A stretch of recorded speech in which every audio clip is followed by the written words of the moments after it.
Good day viewers, welcome to another edition of the Daily Strange Stories. I'm John Brown. I hope you've had a fantastic weekend and are feeling refreshed and ready for the week ahead. Our lead story for today: why Marius van der Merwe, witness D, was finally killed, the shocking truth behind his brutal murder after he survived 2 more assassination attempts last week and the previous month.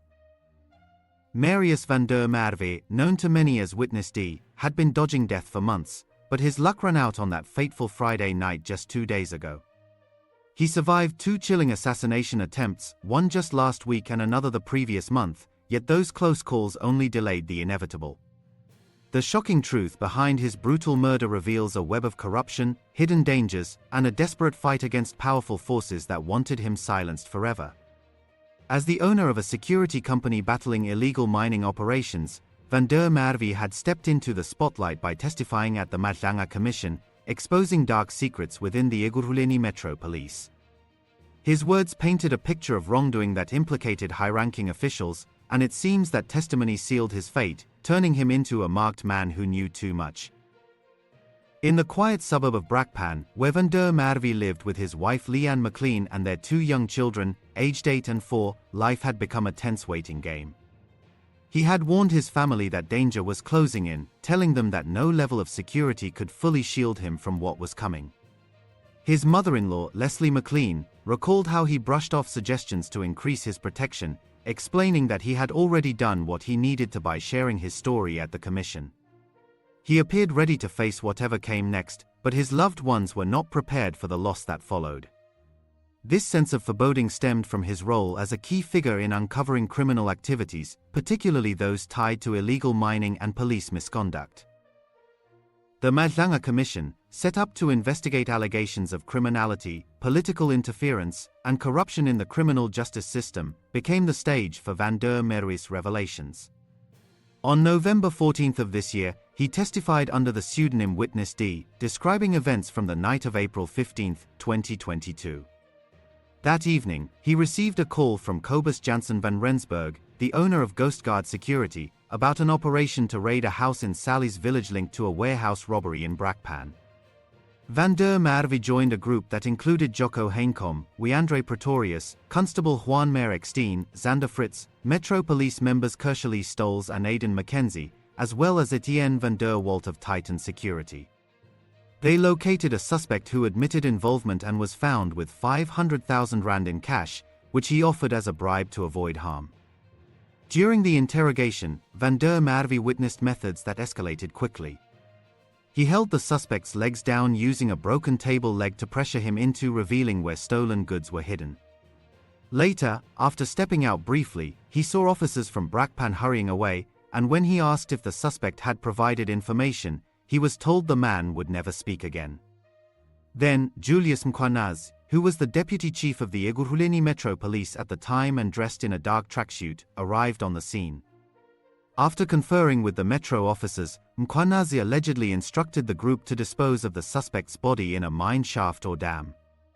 Van der Merwe ended up carrying out the task, escorting the body to Spaarwater Pan in Nigel under the cover of darkness, placing it into the water about 2 meters from the edge. A short while after this, Chief Soup Julius Mkhwanazi, JD Mkhwanazi, arrived at the scene, and we were informed that this is the chief in a dark tracksuit of some sort. At this time, apologies, Witness, at this time, did you know who Chief Superintendent Julius Mkhwanazi was? It was my first time seeing him that evening, and then it was obviously when Jaco indicated to us that this is Mkhwanazi, Chief Soup Mkhwanazi. Did you know what unit or institution he's aligned to? From the system, I understood that he was EMPD or Metro Police. EMPD, you say? Yeah, or Metro Police, from the rank structure. Thank you. You may continue. Thank you, Commissioners. So Jaco Hanekom and Wiandre addressed him as chief, and the Metro members, including Jaco, Kersha, Etienne was with me at that stage. So the Metro members, they all had a meeting with the soup away from myself and Etienne. Shortly afterwards, they returned to where we were. Jaco Mkhwanazi said that we needed to throw the suspect's body into a mine shaft or dump it into a dam. As he said this, he looked at me. Wiandre then in turn informed me that I must take the body and dump it. They will show me where and that I should relax. After this, Wiandre and Kersha-Leigh joined us. I asked whether a suspect talked, and Wiandre responded that he will never ever talk again. The next evening, Merwe met some of the participants at the Ghostguard family restaurant in Brakpan, where he was warned that speaking out would cost him his life. He later reported the incident to the Hawks and pointed out the disposal site to the Independent Police Investigative Directorate. Julius Mkhwanazi, suspended on November 11 this year following an internal audit into misconduct allegations, appeared before the commission and admitted being at the house that night but denied any involvement in a murder or body disposal. These details from Merwe's testimony highlighted a culture of cover-ups and unchecked power within the Metro Police, making him a direct threat to those implicated. Beyond the commission, Merwe's work with his company, QRF Task Team, placed him at the forefront of combating illegal mining, known locally as Zama operations.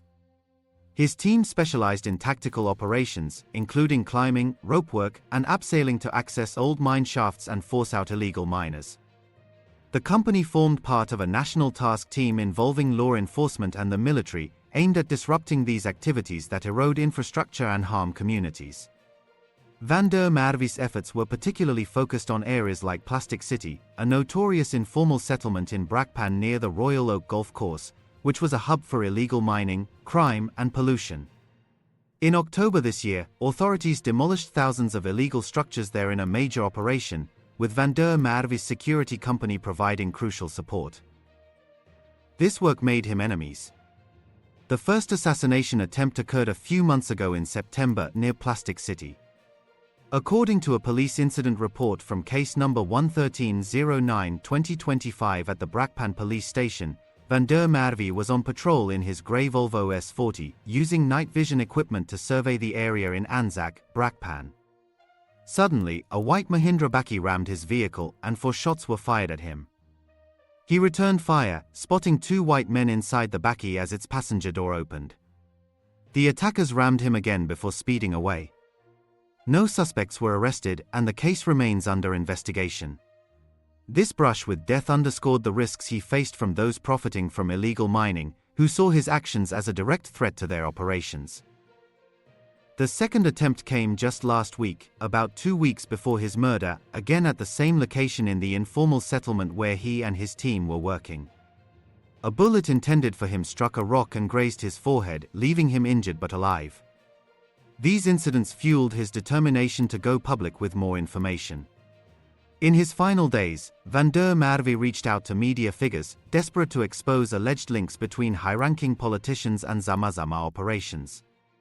He sent a voice note to ENCA presenter Yusuf Abrami last week, stating that he had all the intelligence on state actors facilitating illegal mining and wanted to share his story publicly. He expressed certainty that he would be targeted soon and insisted on an interview where he would reveal his identity, despite the risks.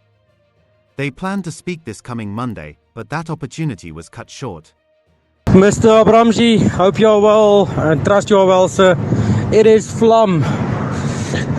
Marius van der Merwe. Sir, I've seen your post on the Zama that was allegedly buried alive in Benoni. I'm the person that was there. Obviously there's things that transpired beforehand and afterwards, and I would like to talk to you about it. I would like to get my story out in public in terms of the role players from state that's facilitating the illegal mining problem, the key stakeholders that's facilitating this. I've got all the intelligence on that.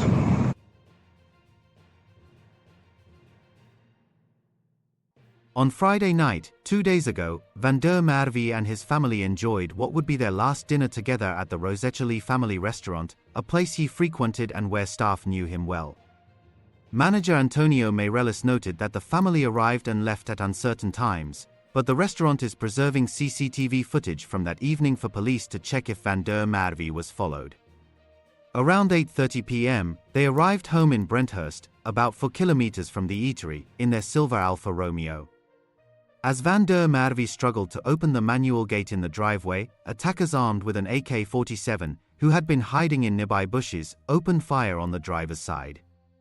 His wife and children, seated in the back, remained unharmed, but witnessed the horrifying scene.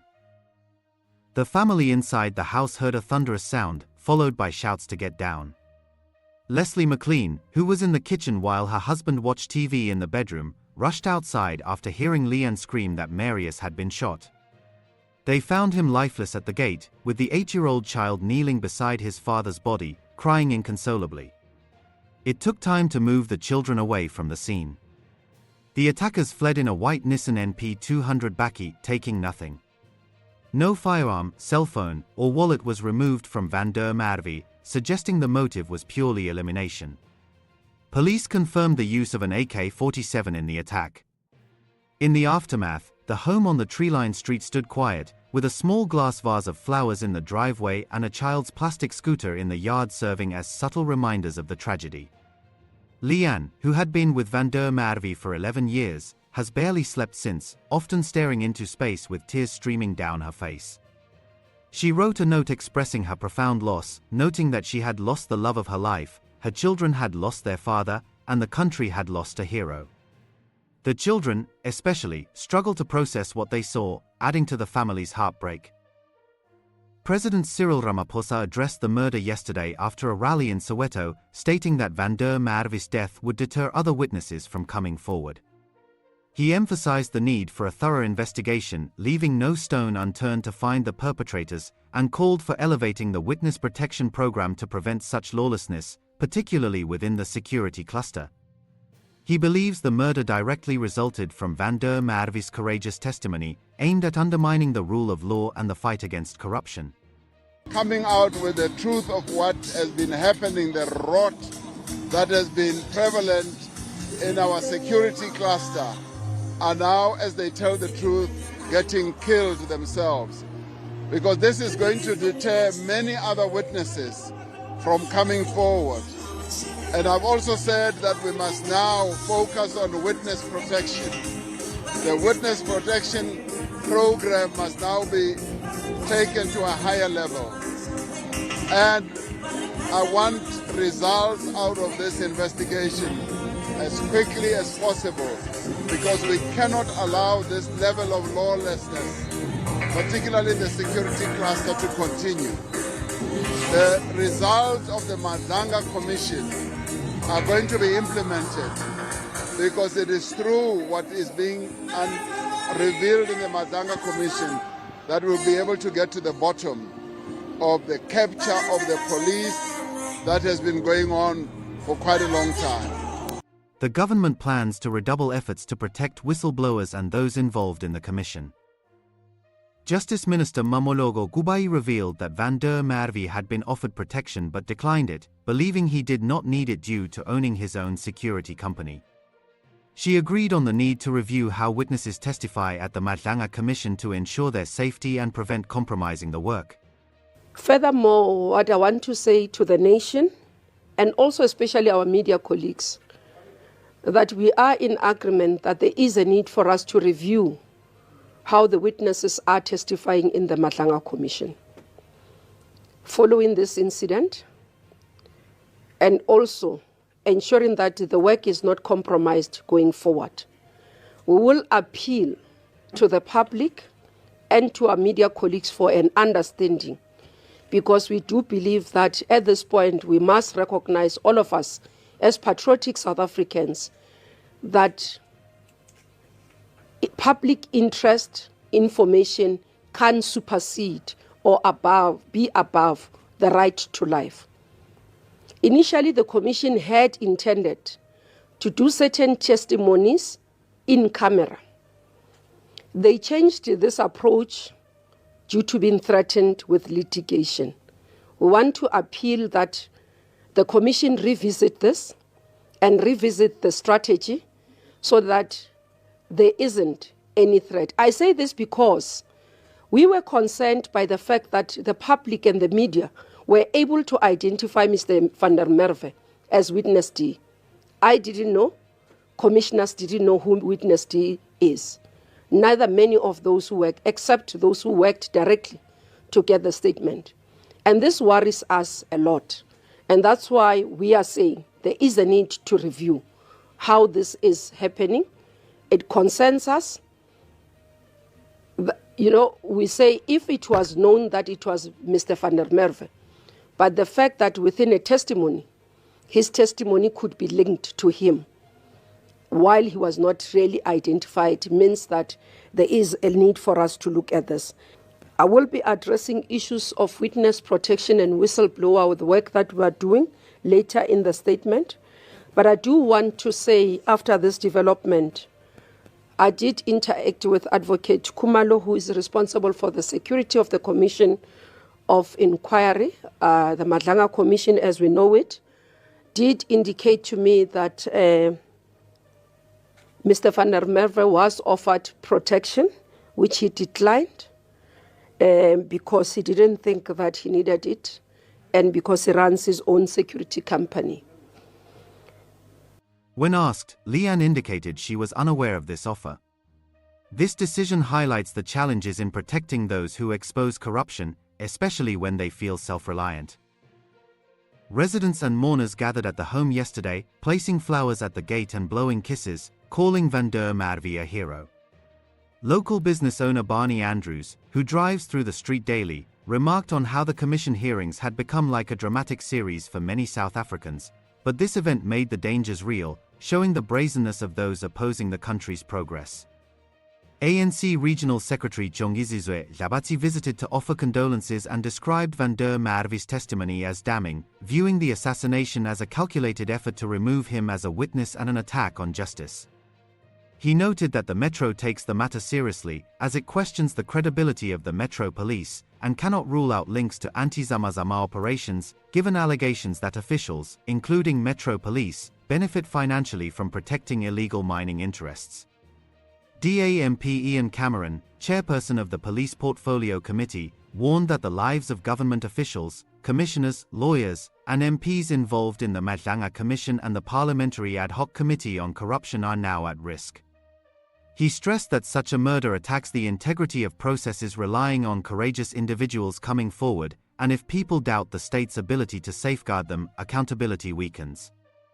Crime expert Chad Thomas pointed out that the assassination raises serious questions about South Africa's witness risk assessments and protection mechanisms, noting that the list of assassinated witnesses, whistleblowers, and investigators is growing. He argued that current legislation is inadequate for the volume of people needing protection, and the state lacks resources to cope. Police spokesperson Brigadier Atsenda Mate confirmed that National Police Commissioner General Fanny Masemola would brief Justice Mbuyiseli Madlanga on the murder probe and efforts to enhance security. The Madlanga Commission issued a statement expressing profound sadness at the killing and acknowledging van der Merwe's contribution to uncovering serious allegations of criminality in the Ekurhuleni Municipality and Metro Police Department. Security expert Mike Boluis, a private investigator specializing in serious crime through his company's specialized security services, described the killing as extremely concerning. He affirmed that all information van der Merwe provided to the commission would still be used, and it is factual that he was killed for what he revealed. Boluis explained that people are often targeted for reasons like extreme emotions, money, or information, and in this case, it was the latter. He suspects involvement from Julius Mkhwanazi, whom he calls a super dangerous man, and has warned about such figures for years, noting that criminals seem in control and difficult to bring down due to inadequate witness protection in South Africa. It is absolutely, there's no impurity here. It's factual. It's absolutely factual. And I can assure you that the information is the reason why he is killed.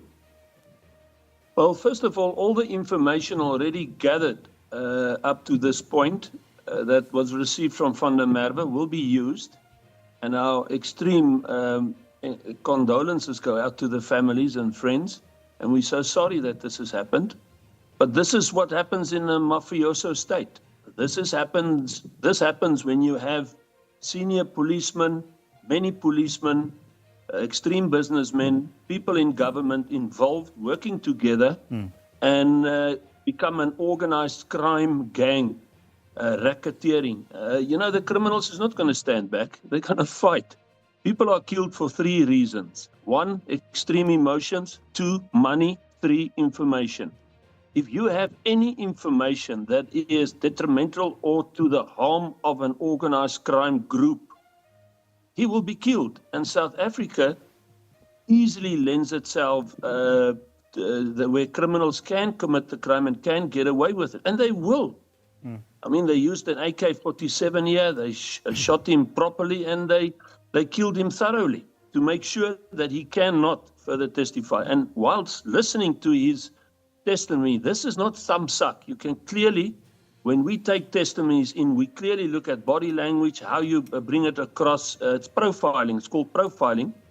And I can assure you, this truth extraction out of the piece that you guys have played clearly shows that he had the evidence. He was given instructions, and this is what gangs do. They get rid of bodies, they clean up a scene themselves, and they will do whatever it takes to prevent them as a group committing crime. Julius Mkhwanazi is a super dangerous man. Let me tell you, we've been warning about him and the others for years. And we've always warned that this is going to happen. And now the criminals are unfortunately controlled in our country. It's not going to be easily brought down. There's no proper witness protection services in South Africa. Boluis's work often involves high-profile cases, fraud, organized crime, and corruption, making his insights particularly relevant. Van der Merwe's murder has ignited widespread calls for better protection for whistleblowers. It adds him to a tragic list of those who paid the ultimate price for speaking out, such as Babita Deokaran, assassinated in August 2021 after exposing corruption in the Gauteng Department of Health, and Mpho Mafole, the city of Ekurhuleni's chief auditor, who died in June this year while investigating a 1.8 billion rand tender scandal involving chemical toilets. He was targeted in what appeared to be an execution. ANC national spokesperson Madlanga Bengu labeled the killing a significant setback in strengthening the criminal justice system, calling for enhanced protection for all witnesses in the commission and related investigations. DA spokesperson on Justice and Constitutional Development advocate Glynis Breitenbach described it as mafia state behavior on an unprecedented scale, frightening and intended to intimidate, emphasizing that no family should pay such a price for courage. MK Party spokesperson Tlamulo Nhlela called it a damning indictment of government failure to provide adequate protection, referencing Deokaran's case as a missed warning. The EFF viewed the assassination as an attack on the Madlanga Commission and a message from the criminal underworld to silence exposure of corruption and infiltration in law enforcement. Action SA MP Dereline James urged Parliament's ad hoc committee and the Commission to ensure protection for those at risk. Good Party Secretary-General Brett Heron lamented that anonymity does not guarantee safety, as testimony can lead to identification, especially without voice disguise, as in Van der Merwe's case. Institute of Security Studies researcher Lizette Lancaster found it deeply concerning that someone who showed brave courage by speaking out has been killed, noting he is one of many targeted for doing the right thing. She called for a better system with more resources, as hundreds have been killed for trying to uphold truth. It remains unknown what protection Van der Merwe was offered or if he accepted it. These reactions underscore the broader implications of Van der Merwe's death, painting a picture of a nation grappling with systemic failures in safeguarding those who challenge corruption. His story began in the world of security and law enforcement, where he once worked for the Ekurhuleni Metropolitan Police Department before founding QRF Task Team. Nicknamed VLAM for his fiery determination, he turned 41 last year and would have celebrated his 42nd birthday on December 20th, a milestone now forever out of reach. His efforts against Zamazamas not only disrupted illegal operations but also revealed potential ties to officials who profited from turning a blind eye. In his Facebook posts, Vander Merwe documented some of the dangers he faced in confrontations with illegal miners, sharing glimpses of the high-stakes world he navigated. His company's website detailed their mission to intercept social ills eroding infrastructure, formulating plans to act against them. This proactive stance likely contributed to the threats against him, as a police source suggested that cleaning up Plastic City made him a prime target for those benefiting from the chaos there.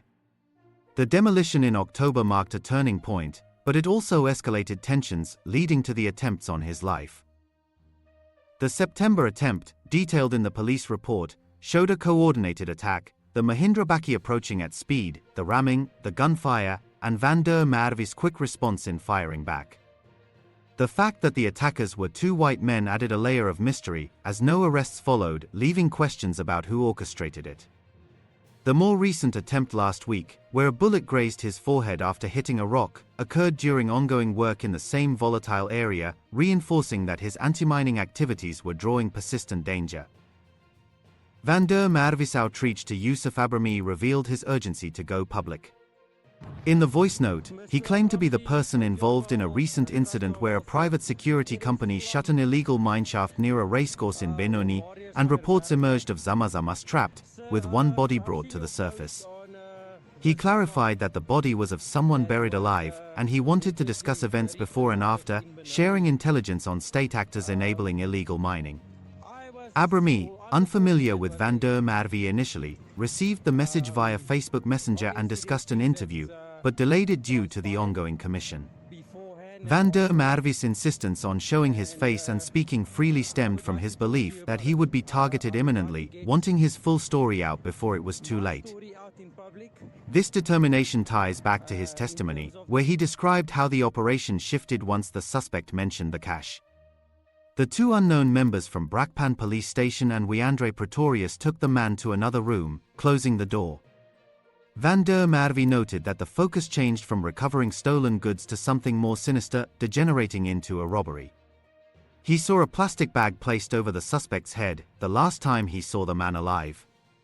Mkhwanazi's alleged instruction to dispose of the body, looking directly at Vander Merwe, and the subsequent escort to the dam highlighted the coercion involved. Vander Merwe testified that he had no choice but to comply, slinging the body over his shoulder and placing it in the water under the dark night sky. Mkhwanazi's appearance at the commission, where he was visibly sweating, involved admitting his presence but denying the key allegations. This contrast in accounts fueled suspicions, with experts like Mike Boluis openly suspecting Mkhwanazi's involvement, labeling him as highly dangerous and part of a larger problem where criminals hold sway. Boluis's background in investigating organized crime and corruption lends weight to his view that Vander Merwe was eliminated for the information he held, fitting into patterns where threats arise from emotions, money, or knowledge. The police source investigating the murder indicated that it's too early to definitively link it to either the anti-Zamazama work or the testimony, but acknowledged that certain people benefit from his silence. The use of an AK-47 and the ambush style suggest a professional hit, with the attackers fleeing without taking valuables, pointing to a motive rooted in elimination rather than robbery. The fact that the family was followed from the bridge along the main road, with the car slowing behind them before passing slightly and opening fire, adds to the premeditated nature of the act. Vander Merwe's legacy includes his fight against Zamazamas, closing mine shafts and disrupting operations that damage the economy and communities. His company's tactical expertise allowed them to access dangerous subsurface areas, forcing out illegal occupants. Social media posts from Vander Merwe captured these encounters, showing the real perils of his work. The recent Benoni incident, where a body was recovered from a closed shaft, exemplified the grim realities he wanted to expose, including claims of people being buried alive. In the quiet aftermath at his home, with flowers accumulating and community members paying respects, the scene contrasts sharply with the chaos of his final moments. His wife's note captures the personal toll, while national figures grapple with the systemic failures it exposes. The investigation continues, with police preserving restaurant CCTV and briefing commission leaders on security enhancements. This story of Marius Vander Merwe uncovers layers of corruption, bravery, and loss, reminding everyone of the high stakes in seeking truth. As details emerge, it becomes clear that his murder was not random but a culmination of threats from those he challenged. What do you think was the primary motive behind Marius van der Merwe's murder, his testimony against police corruption or his crackdown on illegal mining, and why do you believe the government should prioritize witness protection now more than ever? Thanks for watching this news bulletin. Please share your opinion in the comments section. We would be glad to read and respond to your comments. Let's meet again tomorrow in our next strange story. Wishing you a fruitful and productive week ahead.